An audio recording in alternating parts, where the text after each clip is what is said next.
نايكونا نبوزحات إزغالزي حتومي أنبي بومو أيردوم ولا سمعون أيردوم እግዚአብሔር ካብዚ ባሊሁ الناس سوخ الزارب كله نسمع كننبو خلنا أردانا እግዚአብሔር ይመስገን ካለ ራእይ ካለ መግለጽ አይኮነን ናይ በሐቂ ነዝቃለዚ ተረዲእካ ክትግዛ ነዝቃለዚ ተረዲእካ ብኡ ክትመራሕ ምኻል ካብዛ ዓብ መግለጽ የለን ቃሉ ክግለጸልካ ከሎ እግዚአብሔር ይመስገን አርእስትና መንግስት አምላክ ዝብል ሰፊሕ አርእስት እንዲው ግን እተን ቀንድ ዝብለን ወይ ተን ቀንድ ዝብለን ሐሳባት ክዛረብ ማለት መንግስት አምላክ ወይ መንግስት ሰማያት زياده اب حدش كيدان زرق قالي بتدغاغام زرق قالي بفلايكا اب وانجيل ماتيوس اب وانجيل مارقس اب وانجيل لوقاس ابزن ثلاثه زيانسي كاب 80 نلعل غزي تدغاغيمو تتقيسلو اب ماتيوس بزياده منግስተ ሰማይ ይብሎ እሱ ንአይሁድ ስለዚ ጸሐፈ አብቶም ኻልኦት ግን መንግስተ አምላክ በመባል ወላ በግብረ ሐዋርያት ሆነ አሎ ወላ በዮሐንስ ወላ በካል መላእክታት ሆነ አሎ እንዲው በጻዕቂ እንርእዮ አብዘን ሰለስተ ዝጠቅስኩወን ወንጌላት ግን እዚ መንግስተ ሰማያት ወይ መንግስተ አምላክ ዝብል በተደጋጋሚ ተጠቂሱ ንረኽቦ ሕጂ በተደጋጋሚ ክትቀስ ከሎ ብፍላይቲ መንግስተ ሰማይ መንግስተ አምላክ ዝብሎ ንሓደ ሐሳብ ዝገልጽ كم زتخاخا قالي ويتوراراسي قالي منግስተ ሰማያት ካለ መንግስተ አምላክ ካለ አይኮናን ንሓደ ሐሳብ ዝገልጽ እዚ ካብ 80 ንላዕሊ ኣብዘን ሰለስተ ወንጌላት እንተተጠቂሱ ጎይታና ኢየሱስ ክርስቶስ ካና ይስብከቱ ማእከል እንተገይርዎ ዛዕባ እዚ ነገር እዚ ክንፈልጥ ሐሳብ ክህልወና ክንርዳ አገዳሲ ዛዕባ መንግስተ አምላክ ቃል አምላክ ዝደጋገም ነገር አገዳስ ምዃኑ ይዘርእ ማለት አይሁድ ወይውን እስራኤላውያን ኣብ ትሕቲ ባርነት ከለው ኣብ ትሕቲ ባቢሎናውያን ከለው በፍላይ በነቢይ ዳንኤል አቢሉ ብዛዕባ መንግስተ አምላክ ተስፋ ክህቦም ከሎ እግዚአብሔር በተነቢይ ቢሉ አባርነት ከለው አማዕድዮም ተስፋ ዝገብርዎ መንግስተ አምላክ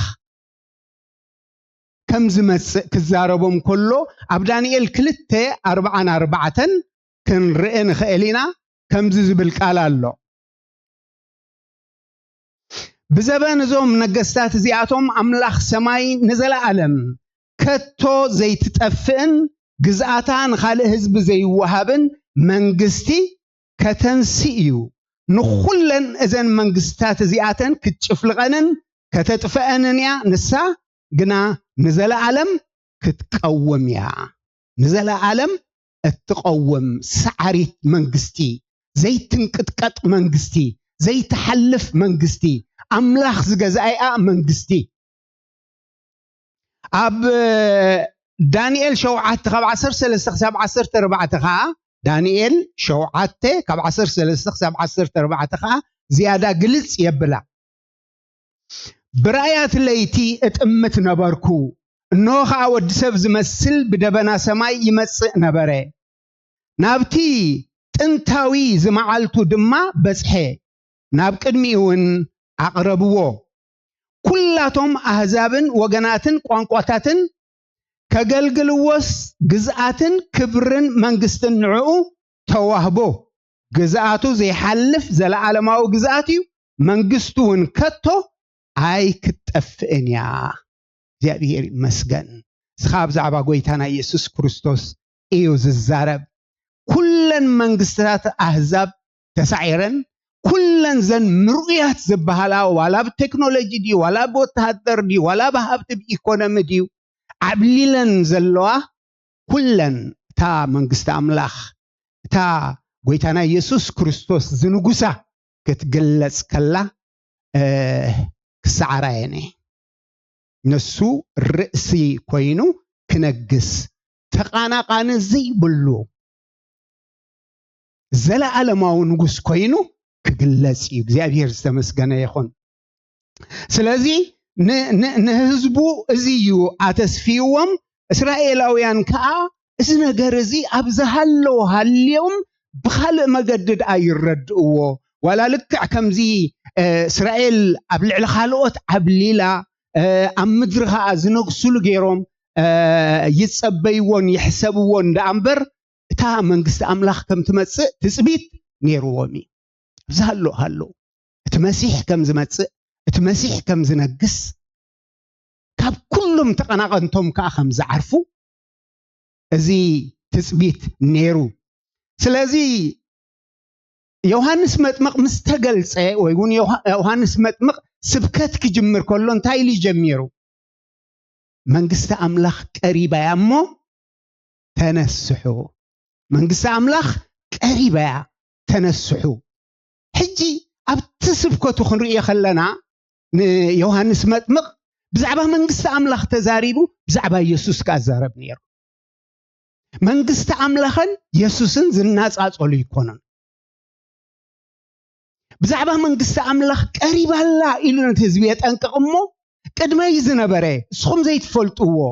ድሕረይ ዝመጽእ ኣነ ስራኽ ጫምኡ ክፈትሕ ዘይግብኣኒ ይመጽእ ኣሎ ወይ እውን ኣብ ማእከልኩም ኣሎ ኢሉ ናብ መን የጠምቶም ናብ ኢየሱስ የጠምቶም ክብርን ኣምላኽ ይኹን ናብ ኢየሱስ የጠምቶም ኣይፈለጥኩሞን ቅድመይ ነይሩ ሕጂ ክመጽእ እዩ ኣብ መንጎኹም ኣሎ ነፍሱ ምስኡ ከወዳድራ ከሎ ጫሙ ስራኽ ጫሙ ክፈትሕ ዘይበቃዕ ሰብ እሱ ልዕል ክብል ኣነ ትሕት ክብል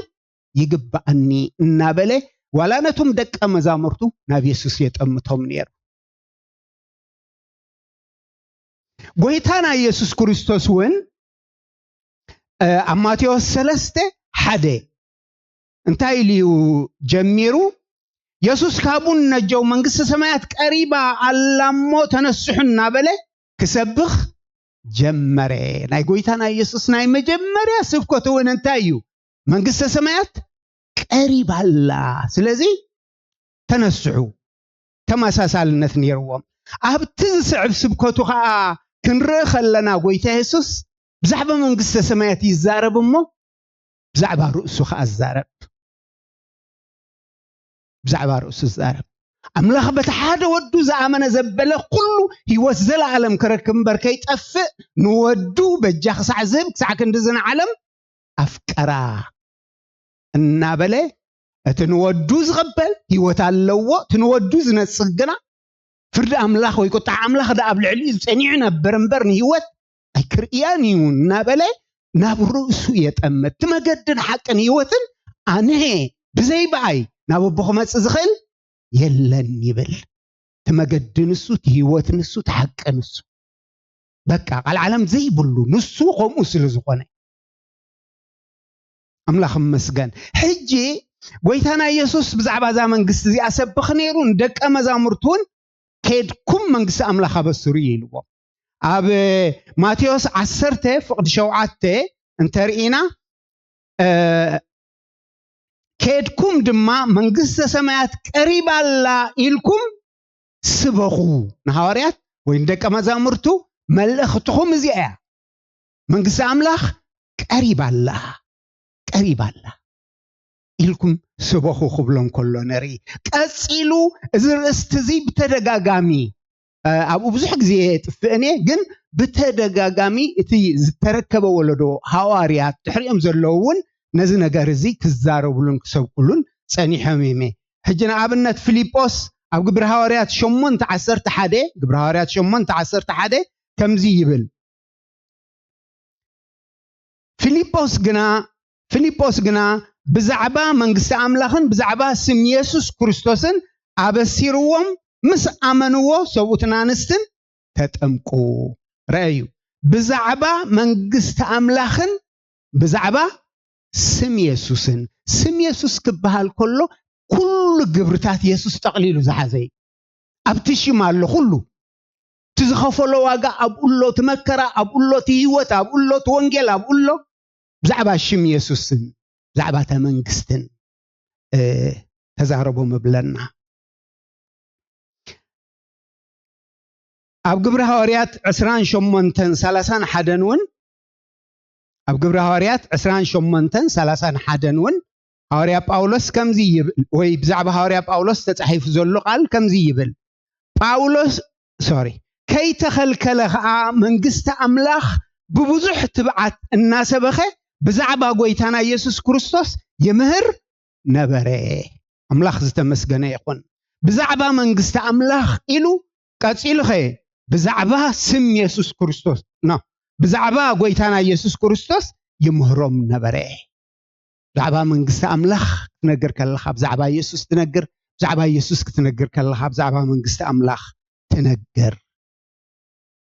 መንግስቲ ኣምላኽ እንታይ ማለት እዩ መንግስቲ ኣምላኽ ክበሃል ከሎሲ እንታይ ማለት እዩ መንግስቲ ኣምላኽ ናይ እግዚአብሔር ስልጣንን ልዕልናን ዝረኣየላ ክርስቶስ በይኑ ዝገዝኣላ ዝኸብረላ ግዝኣት እያ እስኩምነ ዶ ናይ እግዚአብሔር ልዕልና ናይ እግዚአብሔር ስልጣን ዝረኣየላ ኢየሱስ ክርስቶስ በይኑ ዝገዝኣላ ግዝኣት እያ ስለዚ ታ መንግስቲ ኣምላኽ ኣበያላ እንተልካ ናይ እግዚአብሔር ስልጣን ናይ እግዚአብሔር ህልውና ናይ እግዚአብሔር ልዕልና ኤክሰርሳይዝ ኣብ ዝግበረሉ ቦታ ኣብኡላ ክርስቶስ ብምልኣት ብፍታው ኣብ ዝገዝኣሉ ቦታ ኣብኡላ ታ መንግስቲ ስለዚ እዛ መንግስቲ እዚኣ ኣበያላ ወይ እዛ መንግስቲ እዚኣ እንታይ ማለት እያ ክንብል ከለና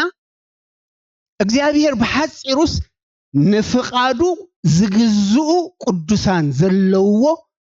እሲቲ መንግስቲ እግዚአብሔር ዝገዝኣሉ ዳግም ተወሊዶ ንፍቃድ እግዚአብሔር ብፍታዎም ዝስዕቡን ዝግዝኡን ሰባት ዘለዎ እሱ መንግስቲ ኣምላኽ ስለዚ እዛ መንግስቲ እዚኣ መንፈሳዊት መንግስቲ እያ መንፈሳዊት ግዝኣት እያ ሕጂ ኣብ እከለዛ መንግስቲ በፂሓላ ኣብ እከለ ከዓ እከለ ኣባል ዛ መንግስቲ እዚኣ ኢልካ ብሰብ ትፈልጦ ይኮነን ነቶም ናቱ ዘበሉ እግዚአብሔር ይፈልጦም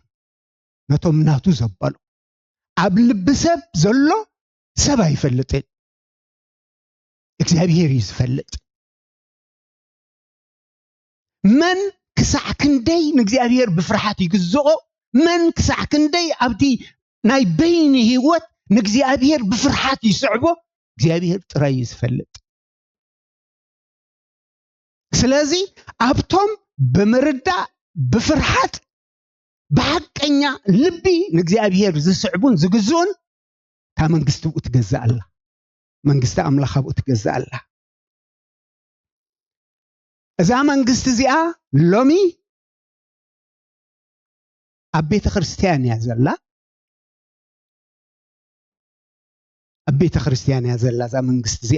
زيا أبيت خريستيان أفتحك أني أكل كريستوس أبقى يا زلا بقى تجزء زلا أبيت خريستيان ترايجن توسينا أي تترفني يا مالت أملاخن منجستون سي أسيو أبي እግዚአብሔርን መንግስቱን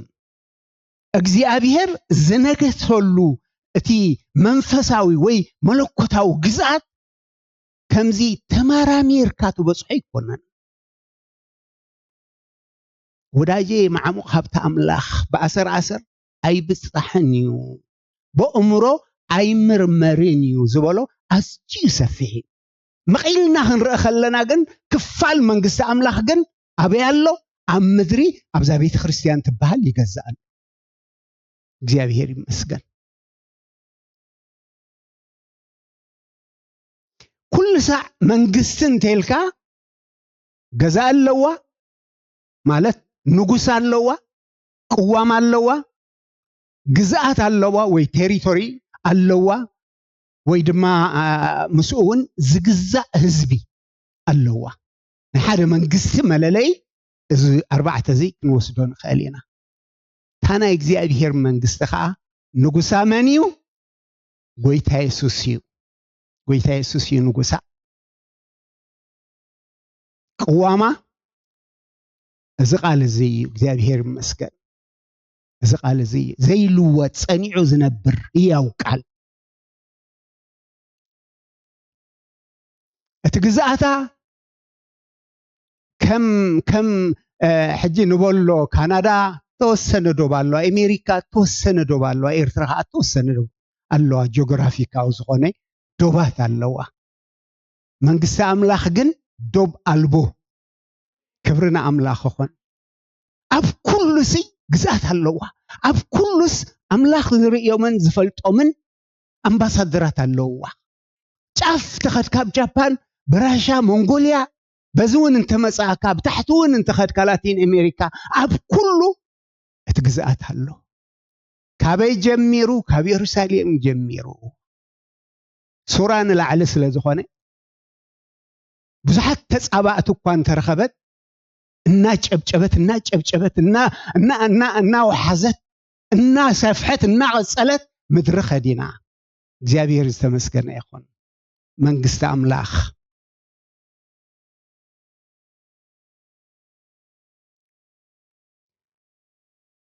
መንግስት አምላኽ ዝመጸትን ትመጽእን ያ ብዙሕ ግዜ ብዛዕባ መንግስት አምላኽ ክበሃል ከሎ ከም ተቀዲመ ኣብ ዳንኤል ዘንበብክዎ ብዛዕባ ናይ መወዳእታ ግዜ ንበሎ ብዛዕባ ናይ 1000 ዓመት መንግስቲ ክርስቶስ ንጉስ ኮይኑ ኣብ ምድሪ 1000 ዓመት ዝነግሰሉ ብዛዕባኡ ዝዛረብ ክኸውን ክእል እዩ መጽሓፍ ቅዱስ ብዛዕባኡ ከዓ ብዙሕ ይዛረበና ብዛዕባ መወዳእታ ሕጂ የላ እንድያ ዛ መንግስት እዚኣ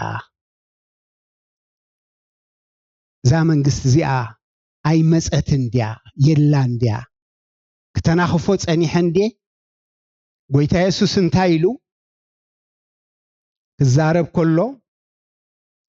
ብዛዕባ ናይ መጻእ ምዃኑ ብዙሕ ዘከራኽር ኣይኮነን ዘዛረብ ኣይኮነን ግን መጺኣ ምህላዋ ንምርግጋጽ ግን ሓደ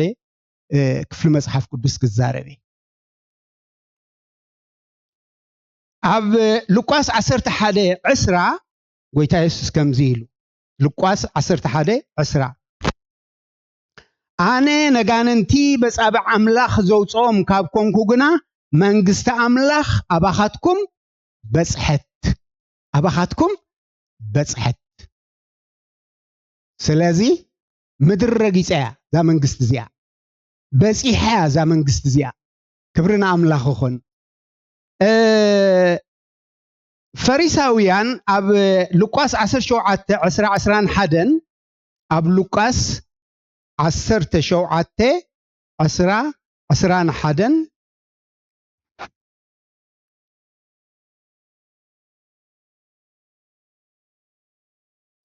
ከምዚ ይብል ፈሪሳውያን መንግስት አምላኽ መዓዝ ትመጽእ ኢሎም ምስ ሓተትዎ ከዓ ንሱ መንግስት አምላኽ እነሃ ኣብ ውሽጥኹም አላ እሞ መንግስት አምላኽ ብምትሕልላው ኣይትመጽእን ያ እነሃብዚ ወይ ሳብቲ ዝብላውን የልቦን ኢሎም መለሱሉ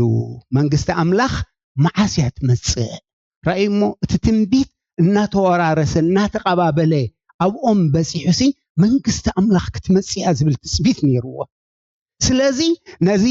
ምርኡይ ኮይኑ ኣብ መንጎኦም ዝተገልጸ ጎይታ ብዛዕባ እዚ ነገር ዝሳፍልጦ ህልወይ ወይ እውን መጽያ ትኸውን ያ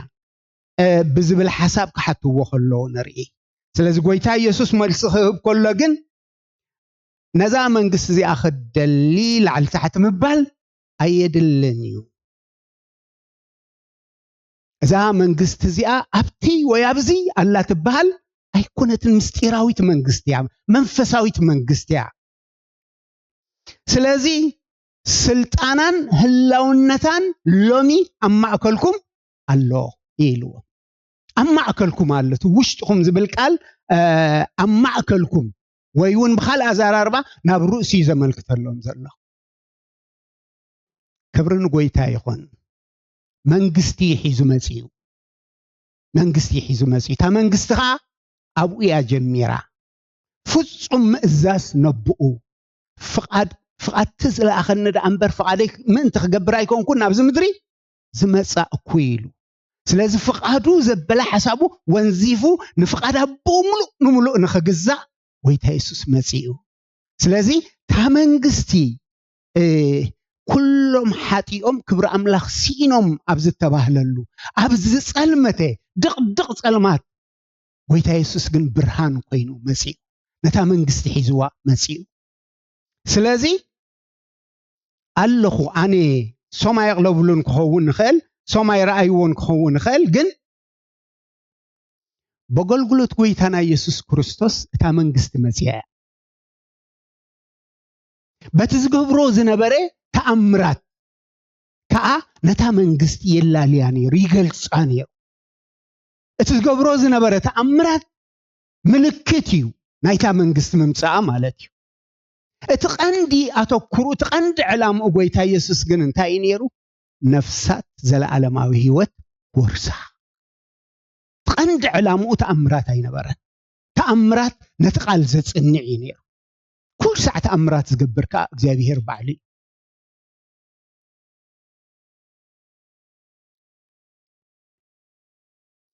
ነቲ ሓያል ከይኣሰርካስ ቤት ሓያል ክትብዝብዝ ኣይከኣልን ኢልዎ ስለዚህ ግብሪ ጸላእ ብምፍራስ ንጸላእ ብምእሳር ኣብ ትሕቲ ግዛኣት ጸላእ ዝነበራ ግን ጎይታ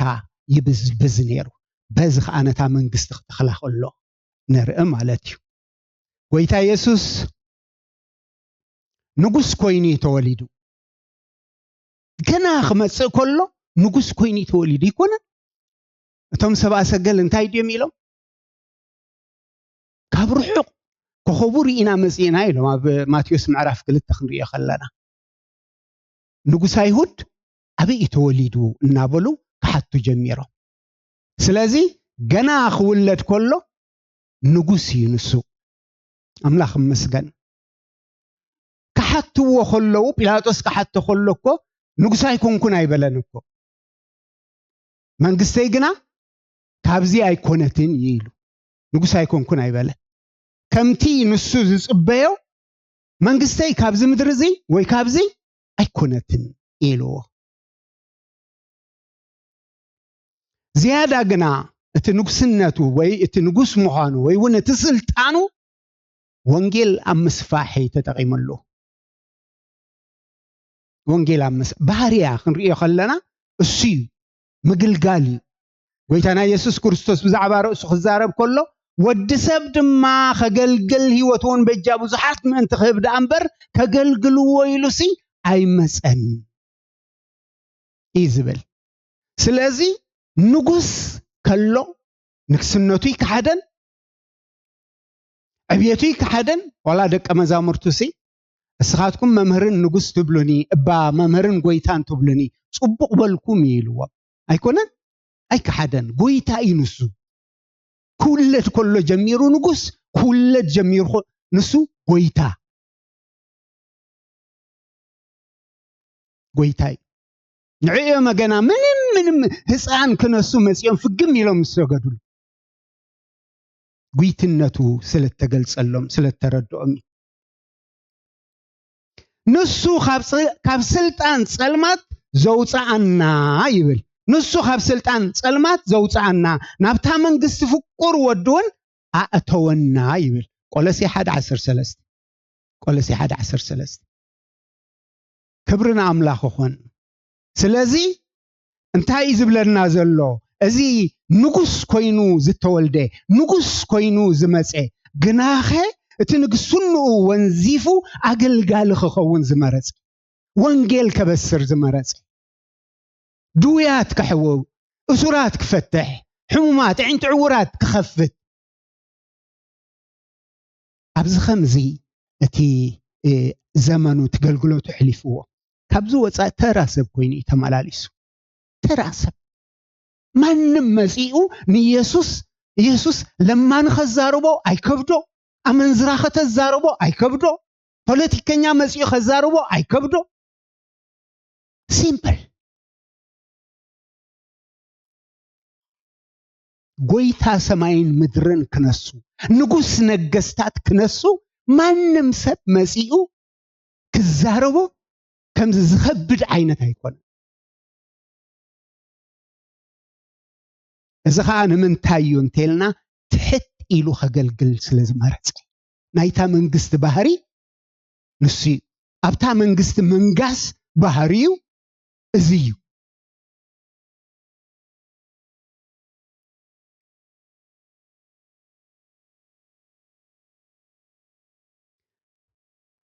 أب 10:13 ماتيوس مالتيو أم ماتيوس 10:13 كم زبل قال الله ماتيوس 10:13 بزعباتي مسلا زرعي كزارب كله زبالون ديو 10:13 قال منجست سميعس زيستوعلو كله تخفو يمصمو نتا ابلبو التزرع يمنطلو ابتقا مقدي التزرع ازيو يبل تازدر لخوا قال منجست سميعس سلازو وانجيل انتايو قال منجستي قال ناي املاح منجستي قال منجست املاحي وانجيل سلازو بويتا يسوس نتي زرائي إلو بمثلات تزاربو اتزرئي قال املاحيو اتزرئ خا اتقال املاح كا زرئي ناي منتاي زرئي ناي منجست املاح زرئي سلاز غويتا يسوس نزي زرئ زبلو وانجيل نزي زرئ زبلو قال كنجر كله 4 عين السبات ويونا 4 عين السماعتي زرزيرو له بتمعرف 10:3 كاب حد حساب 9 زلو مالك كابتم 4 اتحد طراي مچو لبي نتزرئ تقبيلوس زفري سمعك زي مستوعل كندي يخبد بفلاين قال أملاخ قال أملاخ سمعك زي مستوعل سمعك شلل مبال كابز خب النجار يلا سلازي قويتا يسوس أبتم زسمعوه أبتي زفري صبو لمع مريت زلوم زي زر زي ناي منجستي قال مستزرقم امو السم كانوا ملاش مسحابو نتقال امين مسبلو تا منجستي ابي تتخيلا اب تتخيلا نتقال امين كم مبال نتملخت غويتنا يسوس كم مقبال زبقس من مقام سدق مزامرتو تراسب مسيلو يملالس امبر تنسوز الزاربت نسوز ززروز نبرغال ناي منجست قالي ناي نغوس قالي افكيس كازر رأي كونن واسبق على املاح كسمع كله سقا كبل اللو اتسب تراسب كخون خيلي اتسب زي نقبل عين اتسب كخون خيلي اتززارو وزلغن مصحف قدس كو خمزي زبل انتيلو كابروسو صيوالو كابروسو حليفالا سلازي اغزيابير يزاربك زلو على املاح يزاربك زلو مصحف قدس يزاربك زلو نعو ملاش مهب بتعمي أقداسي سلازي قويتا يسوس نتزري انتاي لو قال منجستي لو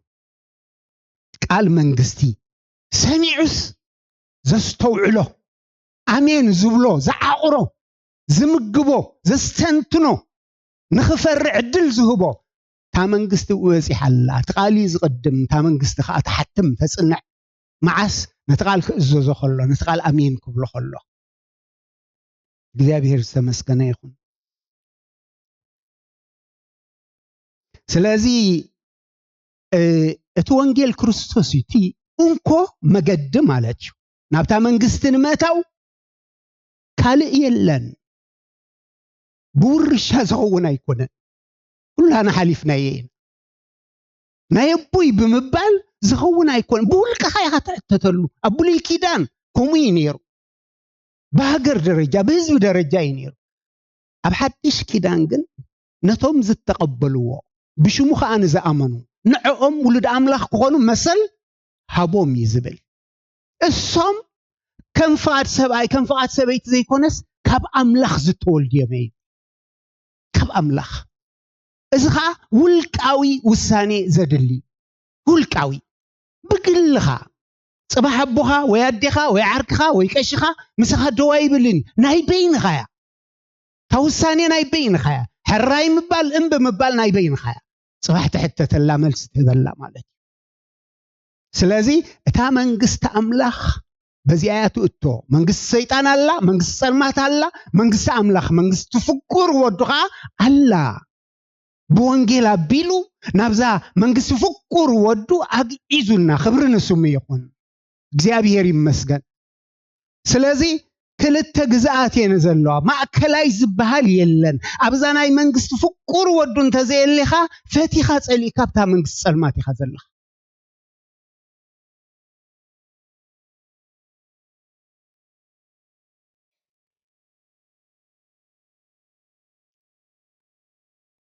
ቃል አምላኽ ከምዚ ይብለና ኣብ ካልእ ቦታውን ኣብ ራእይ 1:6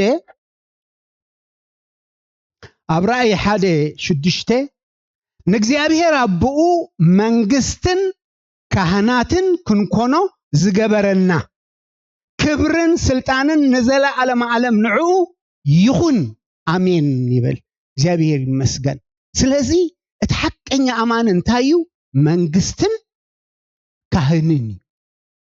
በቃ ዚ መንነትኪ ታ መንግስቲ ገረባ ይኮነት መሬታ ይኮነት እምኒ ይኮነት ህንጻ ይኮነት ልብያ ስለዚህ እስኺ መንግስቱ ክትኮኑ ፈትዩ እግዚአብሔር በሐባር መንግስቱ ኢና በውልቀውን መንግስቱ እንደገና ካህናትካ ስለዚህ ነፍስ ወከፍ አማኒ አብዛ ምድር ዚኣ አምባሳደር ጎይታ ኢየሱስ ቃል አምላኽ ነዚ ከላይ ቆሮንቶስ 5:10-11 አብ ክንድ ክርስቶስ ኮይናሲ ተመለሱ እናበልና ንልምን አለና ኢሉ አብ ክንድ ክርስቶስ ስለዚህ አማኒ ንሩስ ወኪል ይኮነን ዝኸይድ ንመን ወኪል ዳ ነታ መንግስት ወኪል ይዝኸይድ ነታ መንግስት ወኪል ይዝኸይድ ወንጌልና ናይ ሰላም ወንጌል ናይ ሰላም ወንጌል ጎይታ ኢየሱስ ኮይልዎም ኪዱሞ ኢሉ ሓደ ዝበቃዕ ተራኹም በቃ ሰላም ነታ ቤት ሰላም በሉ ኢሉ ሰላምኩም እንተ ተቀበለ ነታ ቤት በቃ እቲ ሰላም ያትዋ እንተ ዘይተቀበለኸ ሰላምኩም ሒስኩም ተመለሱ ስለዚህ አማኒ ናብዚ አምን ከይዱ መዓልኩም ክብል ከሎ ተራ መዓልኩም አይኮነን ሰላም ነዛ ቤት ዚኣ ክትብል ከለኻ አምባሳደር ጎይታ ኮይንካ ኢኻ ትኸይድ ዘለኻ አምባሳደር ታ መንግስቲ ኮይንካ ኢኻ ትኸይድ ዘለኻ ሰላም ንዓኹም ክትብል ከለኻ ከላኻ መጺው እንታይ ኢሎምኻ ነጽጎ ኣለዎ ነታ ሰላም ናይ መን ሰላም هو ናይ እግዚአብሔር ሰላም ናይታ መንግስቲ ሰላም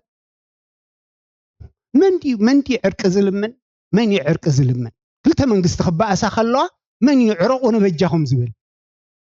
ትተሳዕረ ትዝድኸመ ተዓቅሚ ዘይብሉ ኣብዚ ግን በንጻሩ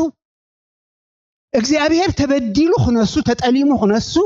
ፈጣሪ ክነሱ ዕርቅ ደሊና ቤትካ ክመጽእ ከሎ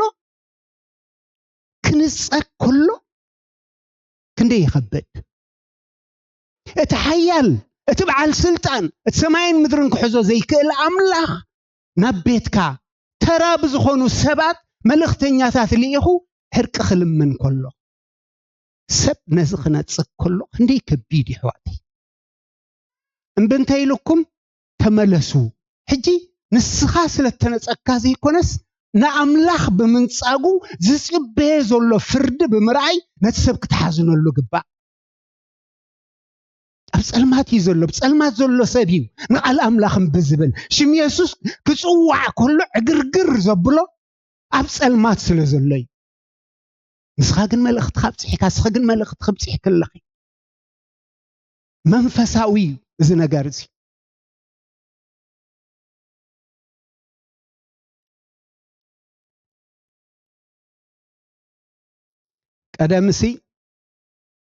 ቀደም ዋላ ይኮነ ዋላ ሕጂውን ኣብ ዓድና ማለት ቀደም ሰብ ገለ ክብድለካ ከሎሞ ፈትሐ ክደሊ ከለኻ እንታይ ኢኻ ትብል ዓቕሚ የብልካን እንዲዩ ግን ዝባን ንጉስ ይበሃል ነይሩ ቀደም ድሕሪኡ ኸ ዝባን መንግስቲ ዝባን ሕጊ ትብሎሞ نت منجست سلاز فرح نت حقي سلاز فرح نعخان ناس الأكا نعنعقك ددحري خازب زبيب حجي እግዚአብሔር መጽዋዕታ ንዝጠፍአት ነፍሲ ሊኢኹ መልእኽቲ ሒዝካ ኸድካ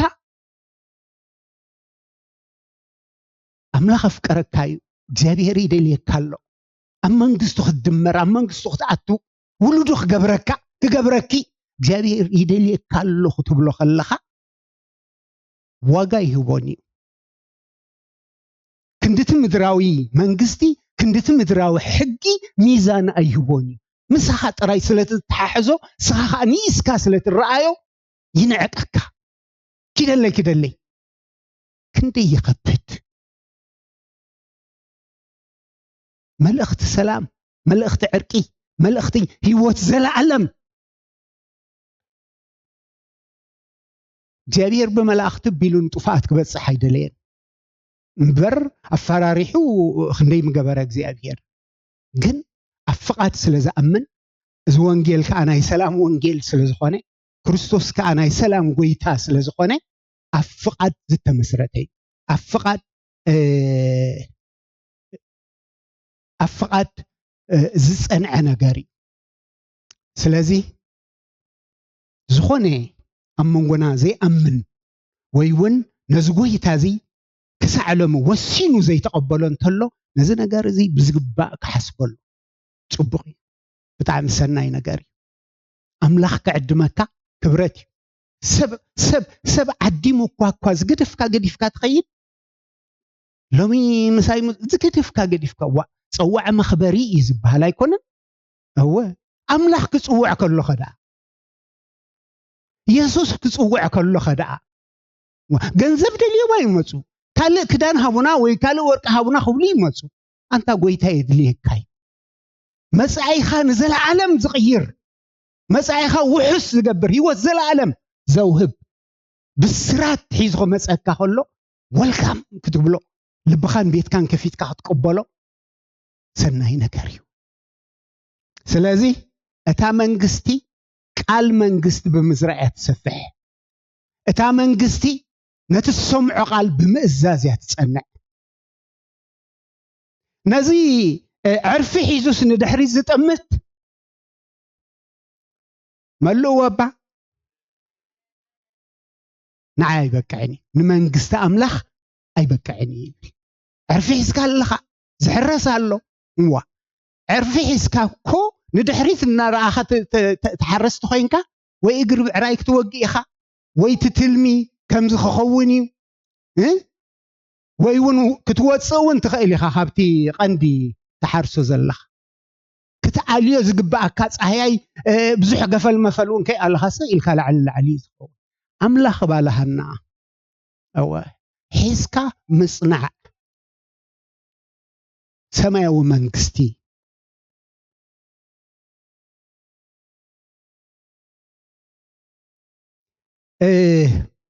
ماتيو شوعات 21 كم زبلنا فقاد اتاب سماي زلو ابوي زغبر امبر غويتاي زبلن كله منغس سمايات زاتو ايكونن ناي لبي غدايو زلنا يا ختما قليل ايكونن زلنا يا مدري قليل ايكونن بزح كابتي مسمر زوص ديستراكت زغبر نغرات الله ግን ሰብ بزل عالم ربيحو نفسه تتفاهم تايتك تزمن أزيو يونشف يزلو تزمن تقلال يزلو ودا يزلو سلازي فقاد اتي اب سمايات زلو ابونا بمقبارن بمئزازن اب تامنغست مهلاونا نصنع تامنغست حقኛ እንኳናኻ ብናብራና ነገልጽ تنابرانا يزارب مال تماليسكم كم زقول عزين تزيكمكم منقست أملاخ أيتريوان من مفتوى قول عمخان من فتوى قرهنت من فتوى قال اخت الزارب كلخ حليفة وأبي إذا حسب سب كم تتزاربي كده كان يلومي تفرح بقى تميلسكم كم قل التزيكونكم قلعة تحتي قلعة قرهي قلعة أمن قلعة لوهي زرزر وولد زخونكم أب قلعة رئيو إمنات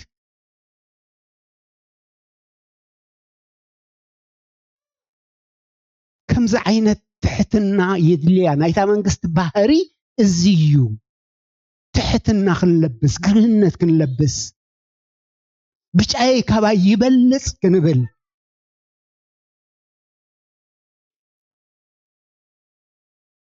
بحريا كزارب كله أبرومي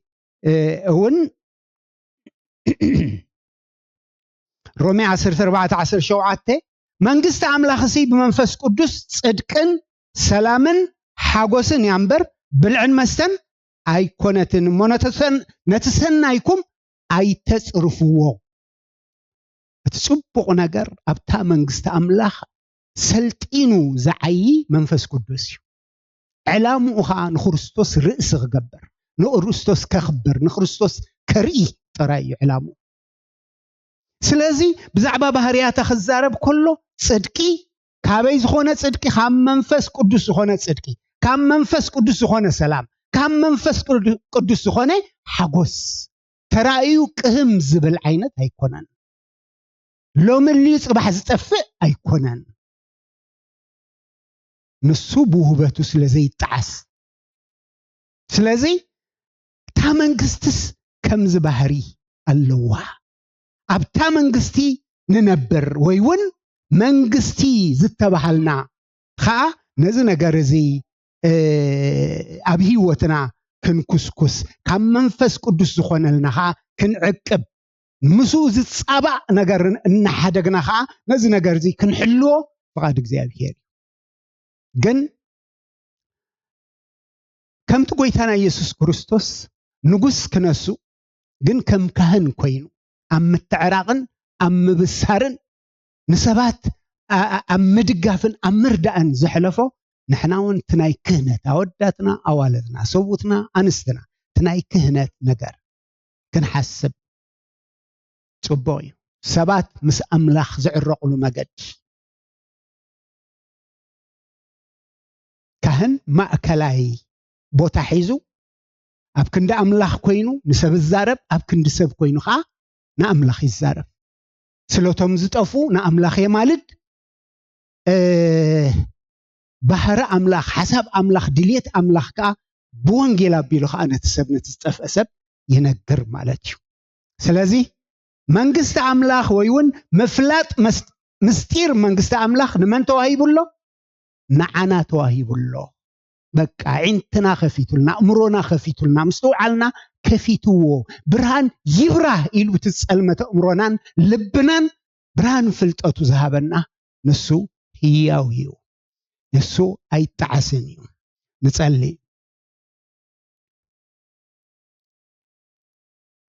اسكول لنا نسألي إذا زيت الناوس منغستي إذا الناس عرت تسعر منغستي إذا حجي قويتنا يسوس كريستوس نعنا ندك مزامرتو حدري هبوا زخده هذا معلتي نسو أبز مدبو خا بعبقرمان كبرن كم نقص وينو كجلس شعوت مودعتا خخوني اتمنقستخا تمسع إلنا نتسأليو بحيلي بسلطان بقلسي بعبيت شعو منقسا أملاخ مدرخت كالدنيا كجلسيو هاليلويا قويتانا يسوس كريستوس أبزا زتنعك الله مدري كنقسيو كخبريو نحنا خامسو خنقسينا تذهبنا حدري بزقباع تفسيمنا أما حلوينا دو انتلنا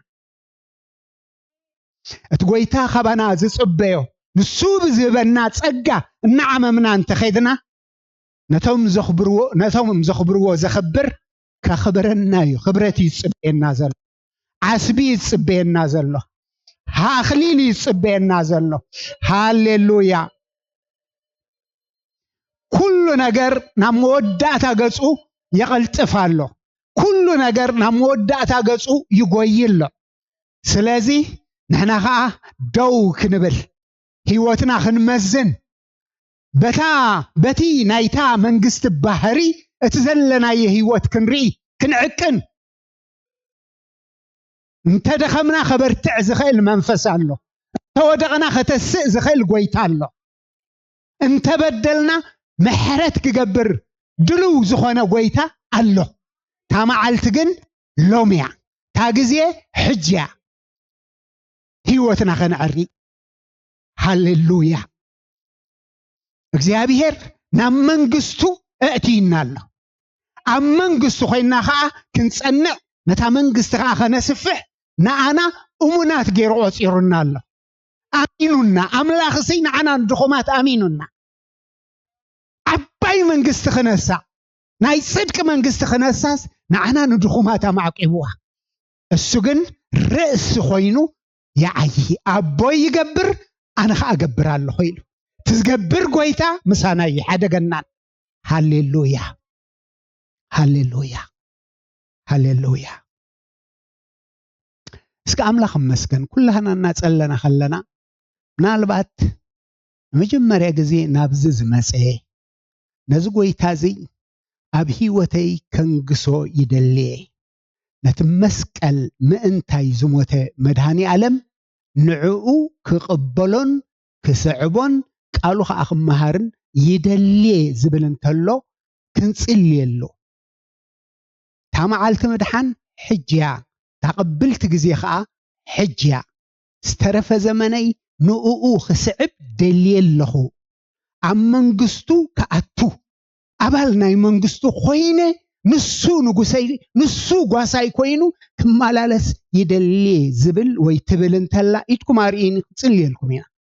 ኢትኩም ኣርኢኒ ካብ ሕጂ ንድሓር ነዚ ጎይታ እዚ ክስዕቦ ናይ ህይወተይ ጎይታ ናይ ህይወተይ ንጉስ ናይ ህይወተይ ገዛኢ ንዑ ክገብሮ ፈትየ ኣለኹ ስለ ዝሞተለይ እስኪ ከምቲ ኣብ ክንዲ ክርስቶስ ኮይናሲ ተዓረቁ ተመለሱ እናበልናስ ንልምነኩም ኣለና ኢሉ ሐዋርያ ጳውሎስ تعدل زي أخي تركب تخيلها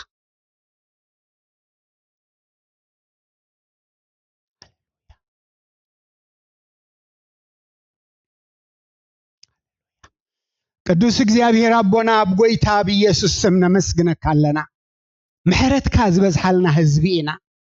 ወድኻ ኢየሱስ ብደሙ ዝዓደገና ህዝቢና ሽምና መዝገብ ህይወት ዝተጻፈ ህዝቢና እነሆ መንግስትኻን ርስትኻን ካህናትካን ኢናሞ እግዚአብሔር ነመስግነካ አለና ሃሌሉያ ሃሌሉያ ሃሌሉያ ሃሌሉያ ካብ ጸልማት ናብ ዘገርም ብርሃን ዘሰጋገርካና ደግነትካ ክነገር ጥሪተይ ይዝበልካና ገንዘበይ ይዝበልካና መንግስተይ ይዝበልካና ካህናተይ ይዝበልካና ናተይ ይዝበልካና እግዚአብሔር ነመስግነካ ኣለና ነጽዋዕ እዚ ቡቓት ኮይና ክንርከብ ሕጁን ጸጋኻ ክበስሓልና ኣብ መንግስትኻ እንፈርን ሰባት ኮይና ክንመላለስ ጸጋ ክበስሓልና ምሕረትካ ክዓዘልና ንጽልለና እኳ ደኣ እቲ ዘመንና ተጸንቀቐ ክኸይድ ከሎ ክንነቅሕ ዕንትና ክትከፍት ምስትውዓል ክትበና ድምፅኻ ክንሰምዕ ክንላኣኸካ እግዚአብሔር ኣምላኽ ነፍሲ ወከፍና ክትረድኣና ንጽልለና ሎሚ ዝደኸመ ይበርትዕ ሎሚ ዝወደቀ ይተስእ ሎሚ ብዝተፈላለየ ፈተናን መከራን ዝሓልፍ እታ ኢድካ ታሕያዊት ኢድካ ትመንዝዓዮ ሎሚ ብዝተፈላለየ ስቃይ ዝሓልፍ ብሽም ኢየሱስ ብጥዕና ይባረኽ ብሰላም ይባረኽ እግዚአብሔር ስለ ሰማዕካና ተመስገን ክብሪ ሁሉ ንዓኻ ይኹን በኢየሱስ ስም አሜን ጎይታ ባርኽኩም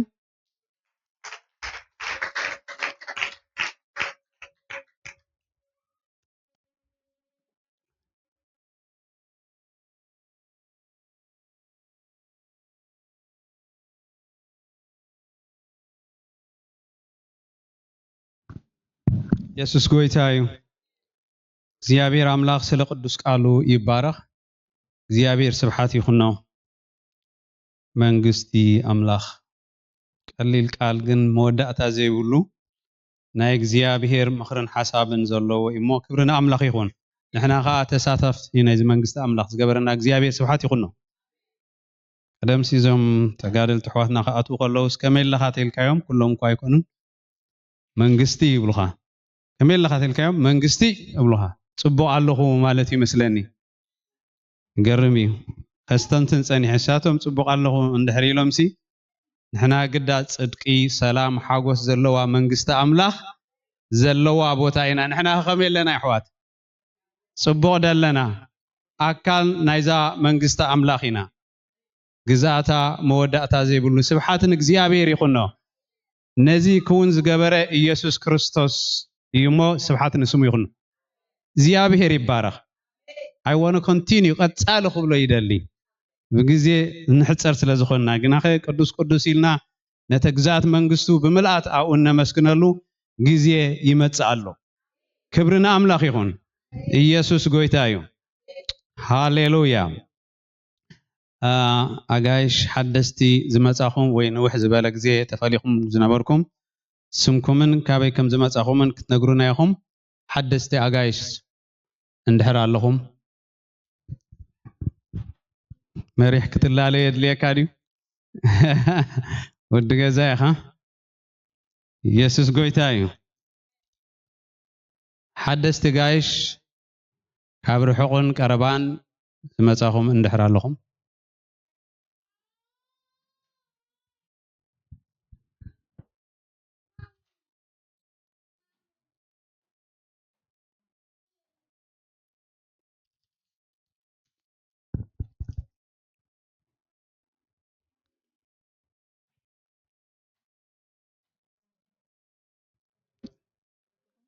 فتلامر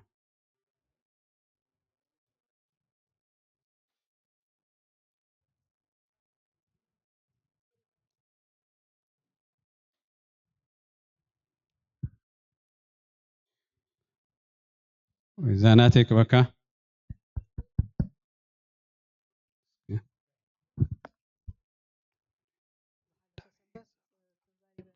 رايدي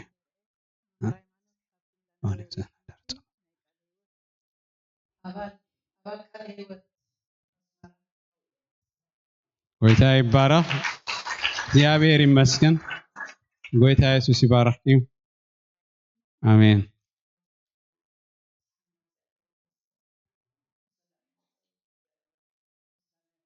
አሜን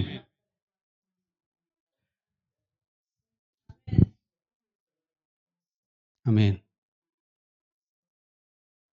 አሜን ሃሌሉያ ጎይታ ኢየሱስ ይባረክ ጎይታ ኢየሱስ ይባረክ ካልኦት ሓደስቲ ለና ዲና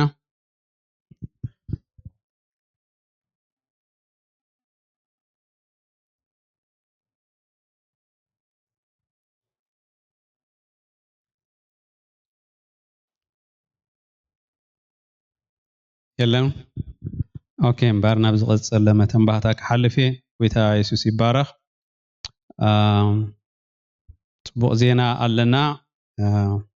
ሓውና ሄኖክ ሽማግሌ ሄኖክ ምስ በዓልቲ ቤቱ ብውሉድ ተባሪኾም ኣለዉ ክብርና አምላክ ይኹን እናሰፍሐት ሓፊርካ እናሰፍሐት ኸይድ ምድራዊት መንግስቲ አላ ክብርና አምላክ ይኹን እዚ ትራይውን ኣይኮነን ካልእ ከምኡ ኣለና ሓውና ዓወት ምስ በዓልቲ ቤቱ ሄለን ውን ብውሉድ ተባሪኾም ኣለዉ ዘይትፈልጥዎም እንተዳ ኮይንኩም ንሄኖክ ራሄል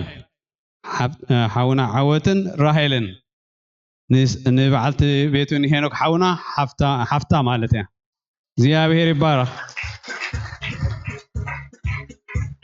ጎይታ ይመስገን እንታይ ዝበሃል በትግርኛ ኢለ ምስ ሓተትኮስ ሓኖታት ድንዳ ሓኖታት እዮም ገለ ኢልኒ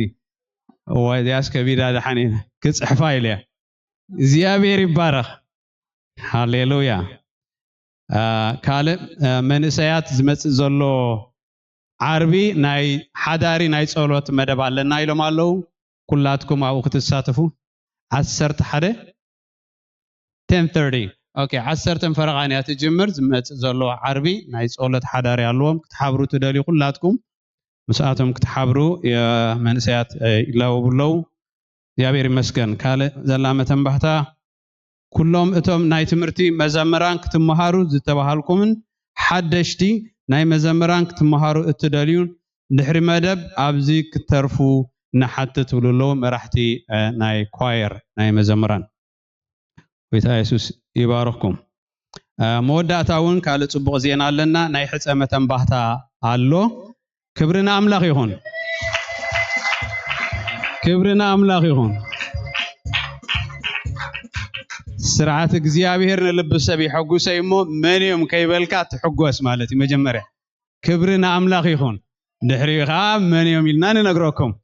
ሃሌሉያ ሓውና ዲያቆን ኤቨን ምስ ኢየሩሳሌም ሕፀዮም ናይ ሕፀመተን ባታ ክንገብሪና ክንጽልየሎም ኢና እግዚአብሔር ይባረክ ጌታ ኢየሱስ ይባረክኩም ፓስተር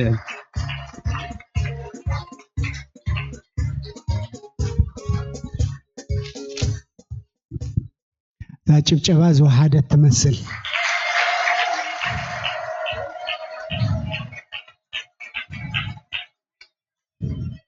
አምላክ መስገን አምድር ስደትና ንቡር ዘይከላና እግዚአብሔር አምድር ስደትና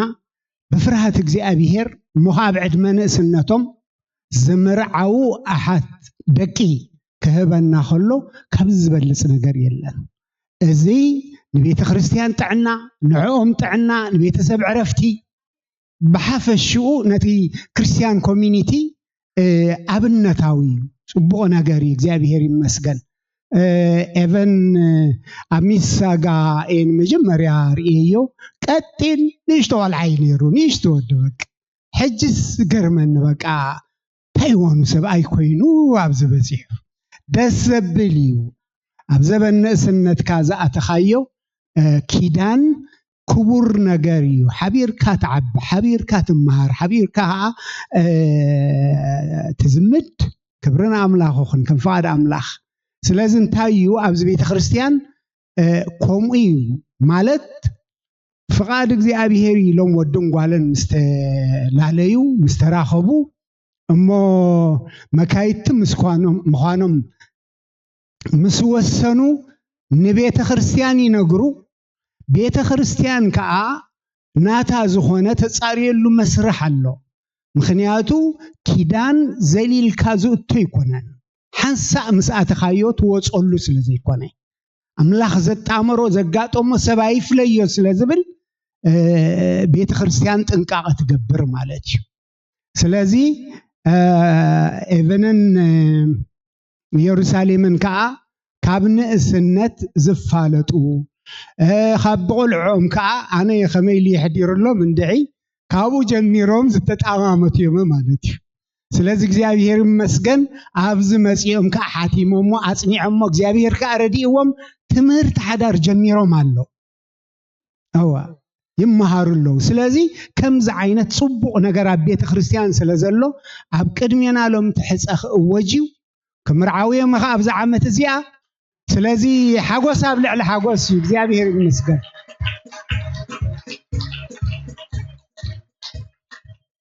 እወ እግዚአብሔር ከምዚ የብዛሐልና ንቤተ ክርስቲያን ከምዚ ክበዝሓ እግዚአብሔር በዚ ክባርኻ ከሎ ታቤተ ክርስቲያን ትጸንዕ እወ ቤተሰብ ብጣዕሚ መሰረት ናይ ቤተ ክርስቲያን ጥዑይ ቤተሰብ መሰረት ናይ ሃገር መሰረት ናይ ሕብረተሰብ ስለዚህ ጥዕና ሁሉ ከዓ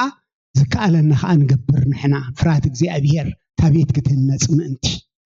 አምላኽ መስገን ስለዚህ ቤና አለው ሰማዓልቲ ሓራይ ኤቨንን የርስን ነጀው ገጽኩም ምጹ ሽማግለታት ከዓ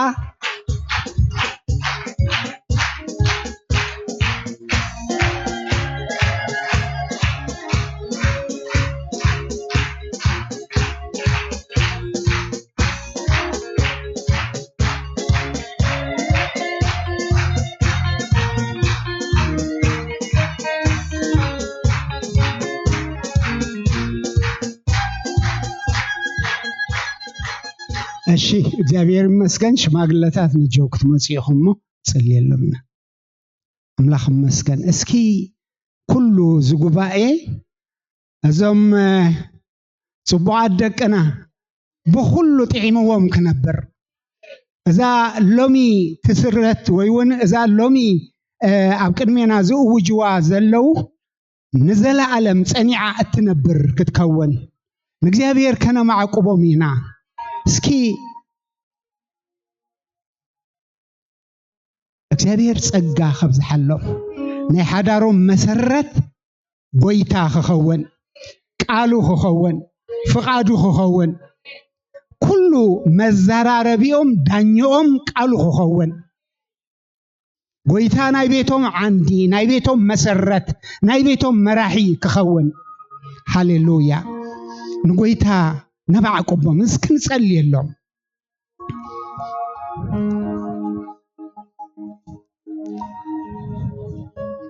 ሃሌሉያ ሃሌሉያ ሃሌሉያ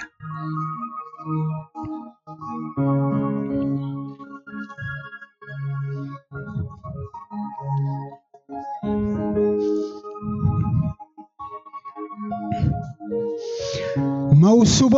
ብሁሉ ክቡር መደቀስ አሚን ከአዘይረሃሰ ይኹን ይብል እስኪ ክቡር እዩ አምላኽ ስለዝጀመሮ ክቡር እዩ ፍቃድ እግዚአብሔር ስለዝኾነ ክብረቱ ተሐልዩ ክነብር ኣብ ንእስነቶም ናይ እግዚአብሔር ጸጋ ምስትውዓል ጥበብ ክበዝሓሎም ሃሌሉያ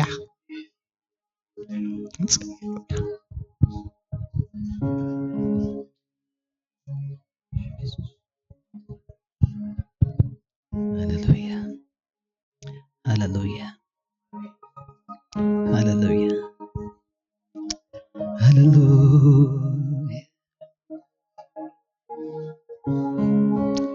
ዘላለማዊ አምላኽና እግዚአብሔር አቦ ነመስግነካ አለና ቅዱስ ናይ ዘላለም አምላኽ እግዚአብሔር አቦ ንኹሉ ንስኻ ፈጠርካዩ ንኹሉ ድማ እግዚአብሔር ስርዓትን አገባብን ዝገበርካ አምላኽ ንስኻ ኢኻሞ ብሩኽ እግዚአብሔር አቦ ነመስግነካ አለና ቅዱስ ናይ ዘላለም አምላኽና እግዚአብሔር መሰረት ዝፋንካ መንግስትኻ እግዚአብሔር አቦ እነሆ ናይ ሐቂ እነሆ ናይ ቅንዕና መሰረት እግዚአብሔር አምላኽ ንስኻ ባዕልኻ ኢኻሞ ነመስግነካ አለና ጅድማ እግዚአብሔር አቦ በኢየሱስ ክርስቶስ ያው ስም እነሆ ኣብ ቅድሜኻ ኣብ ቅድመ መንግስትኻ እግዚአብሔር አቦ በኢየሱስ ክርስቶስ ያው ስም ናብ ዝፋን ጸጋኻ ንቕርብ አለና ስለዞም ሕዋትና እግዚአብሔር አምላኽና በኢየሱስ ክርስቶስ ያው ስም ንስኻ ክትባርኾም እግዚአብሔር ንስኻ ክትጽንዖም እግዚአብሔር ንስኻ ክትሕልዎም እግዚአብሔር አቦ ንጸልይ አለና በኢየሱስ ክርስቶስ ያው ስም እግዚአብሔር አቦ እነሆ ኣብ መንግስትኻ ዝጸንዑ ክኾኑ ወአምላኽ ፍቃድካን ምኽርኻን ኣብ ህይወቶም ክስረት ወአምላኽ በኢየሱስ ክርስቶስ ያው ስም ንጸልይ አለና ናይ ዘላለም አምላኽና እግዚአብሔር ሕያውነትካ ለውሃትካን ሳህልኻን ኣብ ልዕሊኦም ከመጽእ እግዚአብሔር በኢየሱስ ክርስቶስ ያው ስም ዘድልዮም ዘበለ ኩሉ ካባኻ ክረኽብዎ ንጸልይ አለና ኩሉ ልቦናን ጥበብን እግዚአብሔር ክትቦም ንጸልይ አለና እነሆ ሓዳሮም እግዚአብሔር ኣብ ጥበብካ ክምስርትዎ ወአምላኽ ኣብ ፍርሃትካ ድማ ክተኽልዎ እግዚአብሔር ብጽድቅኻ ድማ ከዓቢ እግዚአብሔር አቦ ኣብ ኢድካ ድማ እግዚአብሔር ክወድቁ ንጸልይ አለና በኢየሱስ ክርስቶስ ያው ስም መንፈስ ቅዱስ ንስኻ ክትረድኦም ንጸልይ አለና ወአምላኽ መጀመርቶም እንኳን እሽቶን ተኾነ እግዚአብሔር መፈጸምቶም ግና ንስኻ ክተጸበቕ ንጸልይ አለና መመሊሶም እግዚአብሔር ክደምቁ ንጸልይ አለና መመሊሶም አባኻ ሱር ክሰዱ ንጸልይ አለና መመሊሶም አባኻ ክጠብቁ ንጸልይ አለና መመሊሶም ክደምቁ ንጸልይ አለና በኢየሱስ ክርስቶስ ያው ስም ጎይታ እነሆ አርአያ ክኾኑ ብጽድቂ አርአያ ክኾኑ በቅድስና አርአያ ክኾኑ በትሕትና አርአያ ክኾኑ በሰናይ ግብሪ እግዚአብሔር ኢድ ካብ ልዕሊኦም ክትከውን ንጸልይ አለና ኢድ ካብ ልዕሊኦም ትምጻእ ንብል አለና ስጉምቲ ሰብ በኣኻ ይጸንዕ ሞ እግዚአብሔር እነሆ እዛ ኣብ ማእከል ማሕበርካ ዝኣወጅዎ በኣኻ ክጸንዓሎም ንጸልይ አለና ጸላይ ኣይርከቦም ንብል አለና ክፉ ኣይምጻዮም ንብል አለና ስእነት ኣይፈትኖም ንብል አለና ጓሂ ናብኦም ኣይምጻእ ንብል አለና በመንግስት አምላኽ ግና እግዚአብሔር ብናይ መንፈስ ቅዱስ ኃይል ግና ሓጎስን ሰላምን ክኾነሎም ንጸልይ አለና ወብሩኽ እግዚአብሔር አምላኸ እነሆ መዓልቲ መርዖም ድማ እግዚአብሔር በሊጹን ደሚቁን እግዚአብሔር አቦ ኩሉ ቤተሰብ ዝሕጎሰሉ ክኸውን ብኢየሱስ ክርስቶስ ያው ስም አባኻ ነማዕቅቦም ኣሎና ክሳዕ ተመልዖም እግዚአብሔር ክትሕልዎም ንዓኻ ነማዕቅበካ ኣሎና እግዚአብሔር ኣምላኸ ቃልካ ኣብ ልዕልዮም ይጽናዕ መንፈስካ እግዚአብሔር ንልቦም ይዕየ ዘድልዮም ዘበለ ኩሉ ድማ በረኸትካ እግዚአብሔር እነሆ ደገ በረኸት ክኽፈተሎም ንጸልይ ኣሎና ብሩኽ እግዚአብሔር አቦ ነገሮም ኩሉ ብፍርሃትካ ክጅመር ብፍርሃትካ ድማ ክውዳእ ንኽብሪ ድማ ንዓካ ክኸውን እግዚአብሔር እነሆ ንስኻ ክትቀድሰሎም بيسوس كريستوس ياوسم قدسم كان نصوع لنا بروخ ابو ስለሰማዕካና ተመስገን ንቤት ካድማ ስለዝባረኽካ ያ ተመስገን እግዚአብሔር አቦ ስለዛብካና ቃል መንግስትኻ ድማ ንሰግደል ካሎና ዕቤትካና ራና ድማ ንሰግደል ካሎና እግዚአብሔር ንጉስና ንብላሎና እግዚአብሔር መራሒና ንብላሎና እግዚአብሔር ፈጣሪና ንብላሎና እግዚአብሔር አምላኽና ንብላሎና እግዚአብሔር ናትካ መሆንና ነውጃሎና ንስኻ አምላኽና ንብላሎና ንስኻ ጎይታና ንብላሎና ንስኻ አቦና ንብላሎና ንስኻ መድሕና ንብላሎና ክብሪ ሁሉ እግዚአብሔር ንዓኻ ይኹን በኢየሱስ ክርስቶስ ያውስም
አምላኽ ዝተመስገነ ይኹን እግዚአብሔር ስለዝገበረና ማሕበረ አምላኽ እንኳ ሓጎሰና ቤተሰብ እንኳ ሓጎሰኩም ሃሌሉያ ሃሌሉያ አራይ ጸለይና እግዚአብሔር ይባርኽኩም እግዚአብሔር ይሓልኹም እግዚአብሔር ገጹ ይምለሰልኩም እግዚአብሔር ሰላም ውሃ ይሃብኩም እግዚአብሔር ገጹ ይብርሃልኩም እግዚአብሔር ጸጉሃ ይሃብኩም ናይ ጎይታና ኢየሱስ ክርስቶስ ጸጋ ናይ እግዚአብሔር አቦ ፍቅሪ ናይ መንፈስ ቅዱስ ሕብረት ምስ ነፍስ ወከፍኩም ይኹን አሜን ተባረኹ አምልኾ ኣብ ዝኽህልወና እዩ